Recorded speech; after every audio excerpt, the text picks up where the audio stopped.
name is Day, and I am fighting a good fight of faith against cancer.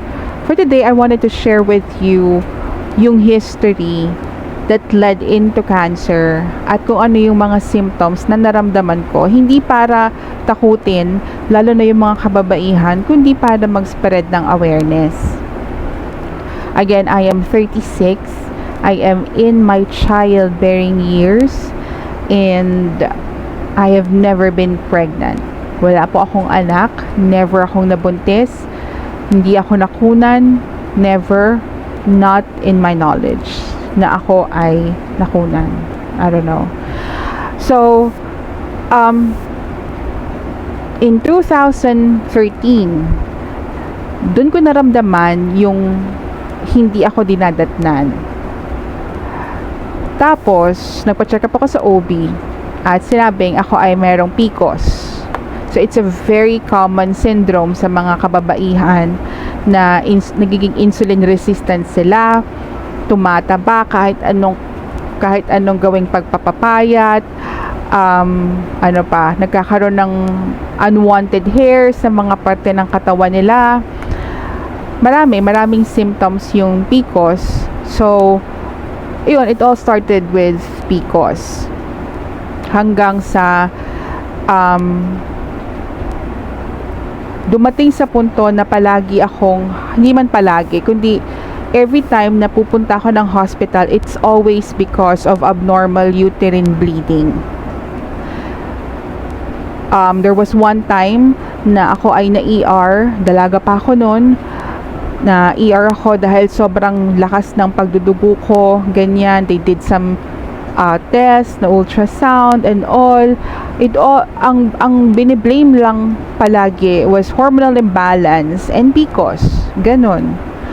Tapos, another abnormal uterine bleeding that led into hysteroscopy was in 2017 nga. Oo. Na gusto nang makita na ng OB yung loob, ganyan. Tapos, biopsy, ganyan. So, ang nakita doon was hyperplasia. Ayan. Na ang pagkaka-explain sa akin ng OB ay siya ay baby version ng cancer. Kapag hindi siya natama, it would lead into cancer. Okay. So, nag-medication, ganyan, balik-balik sa ospital, hanggang sa mag-2020 pandemic, kung saan sarado lahat ng ospital, napakahirap telemedicine, napakahirap maghanap ng doktor, kailangan mong full gear ka, ganyan, pagpupunta sa ospital. I remember one time, nasa training pa lang ako noon at kailangan kong umabsent dahil pagising ko, ako ay naliligo sa dugo ko. Ganon siya kalalang klase ng bleeding.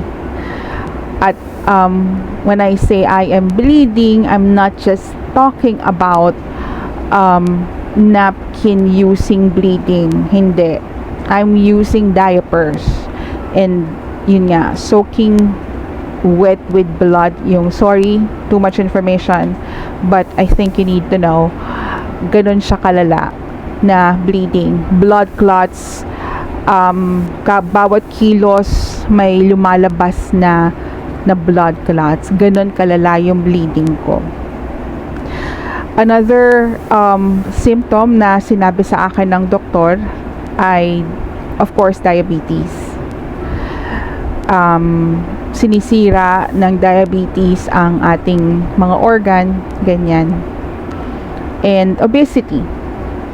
Isa sa mga, ako ay obese too. Isa sa mga leading cause of cancer ay obesity.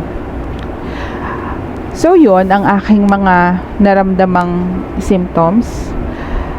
Another thing for husband, for couple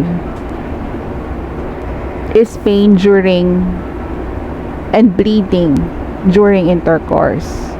So, yun na pala yun. Na hindi ko, akala ko dahil nga may PCOS ako, akala ko normal, akala ko okay lang, hindi pala siya okay. Pag-uusap, ganyan, na-realize ko na this could have been prevented kung inaksyonan ko kaagad. I mean, ginawan ko naman ang action, pero kulang eh. Kulang. So one thing that if you think you have any of those symptoms, this is an unsolicited advice from a cancer patient, so you will not have to undergo this. Paa. First is to pray. Pray about it. That you ask God to take away all your worries. Pray about everything. Don't worry about anything. Pray about everything. Tell God your needs. If you're worried about saan ka kukuha ng medication, pambili nun, pampa-check up, then you tell it to God. Tell it to God. Second is acceptance. Parang mas madali kong natanggap na may cancer ako kaysa may diabetes ako. It took me years to accept that I have diabetes and I have to adjust my lifestyle and I have to make an effort to live a healthier lifestyle. Kaya ayan, ito na nga yung naging result ng diabetes, cancer. And last is act on it. Don't just sit there. I understand depression. I understand being lonely and being paralyzed, na parang hindi ka makakilos, wala kang magawa. But the first step is to act on it. Do something about it. Fight. Kasi kung susukuan natin agad, talagang talo tayo. Matatalo tayo in the end. So, pray, accept, and then act. I just also wanted to share with you and encourage you with this. The night when I was diagnosed was really hard. Hindi ko alam kung kanino ko unang sasabihin. Hindi ko alam kung ready ba yung pagsasabihan ko ready ba siya na mag-drop ako ng this big news, ganyan. Kaya shinare ko na lang sa social media kasi hindi ko alam kung paano sasabihin sa individually. Kaya sinabi ko na lang sa lahat. It's amazing and it's a blessing to receive words of comfort and to receive calls from people na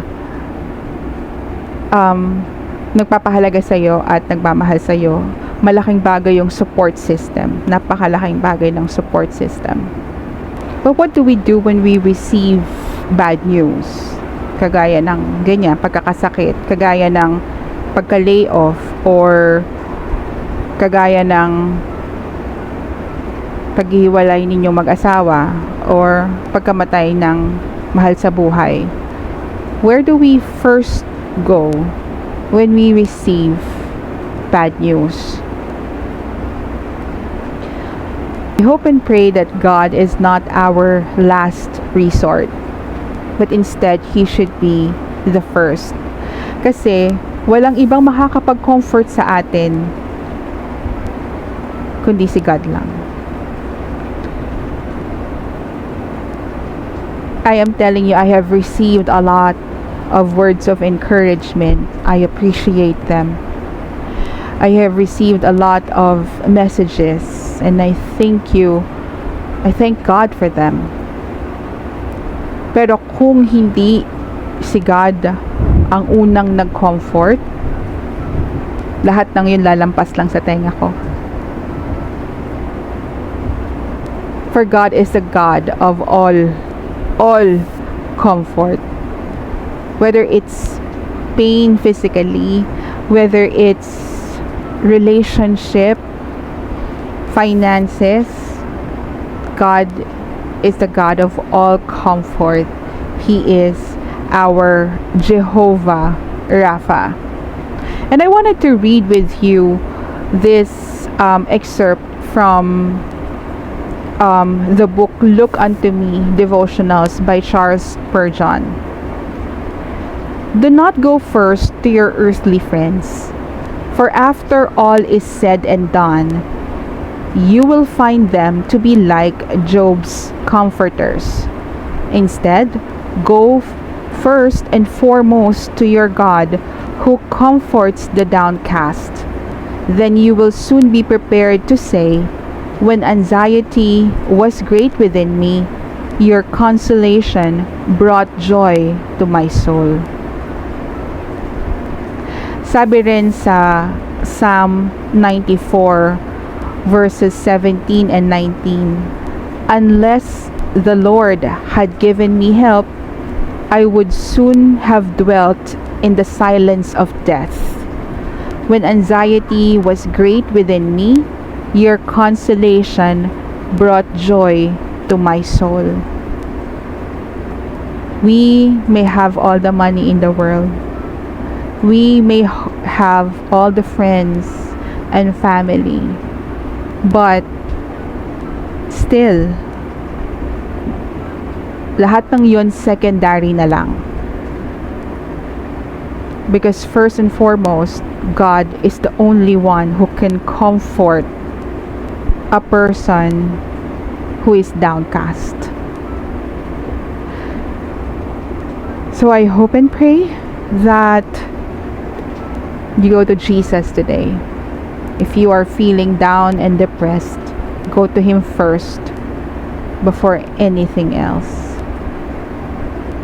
May the peace of the Lord be with you today. Thank you for watching.